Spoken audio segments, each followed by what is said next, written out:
And as Dustin mentioned, and as we've seen throughout this week, winter is in full swing.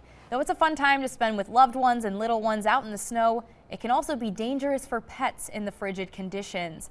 Merritt Morgan spoke to a Greenville City Councilwoman about what the current animal protection laws look like and what change needs to happen. She joins us live now in the studio with more details. Hey, Merritt.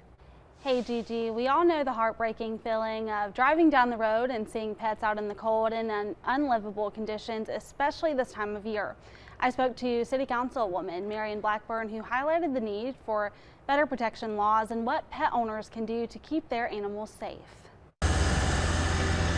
Winter weather can be a beautiful sight and a fun time, but can be hard on animals if they are not taken care of properly. You just can't provide a plastic crate for an outside dog and think that's okay because that dog's going to die. Which is why Greenville City Councilwoman Marion Blackburn is advocating for better animal protection laws. There's no question that animal protection laws could be stronger and need to be stronger.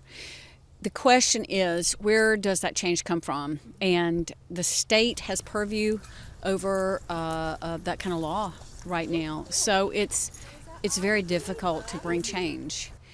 And this has to do with a lot of things, such as the law just not catching up with society. Blackburn says changing laws is complicated and is one reason why better protections aren't currently in place. There's a lot going on in state government and federal government, even in local government, and sometimes animal welfare has just been pushed to the bottom. And I think that gets at what we've got to work on, which is we've got to bring change in the mentality, change in the thinking.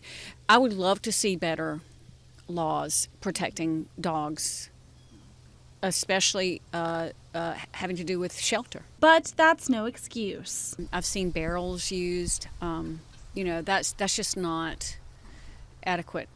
But we don't have a law that says you can have this kind of house and not that kind of house. Blackburn says there are ways to ensure your pet's safety, even in the winter weather. In the winter, they're not going to do well outside. And I think this is the time of year where really, if you have a dog who's chained up outside, this is a time to take a look at that situation and say, I need to make a change, especially when it's this Arctic cold. By taking the proper safety precautions. I need to either get my dog a pen and properly stuff that dog house with straw and maybe even have a little heating pad in there for that dog, or bring my dog inside. Blackburn also told WITN it's vital to show compassion and to lend a helping hand or paw. Not judge, but to try to reach people and say, your dog is really suffering right now.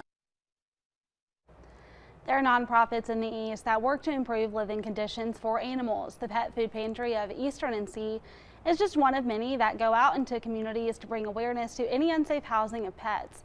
I did reach out to them, however, did not hear back in time for this story. Now, if you are interested to find out more information, a link to the nonprofit can be found on our website, WITN.com. Gigi. Thank you, Merritt. And if you see any unfortunate living conditions for animals in the East, officials say it's best to report it. WITN spoke to an animal control officer who says it's always vital to say something if you see something. Following the report, animal control will do a welfare check to assess the situation.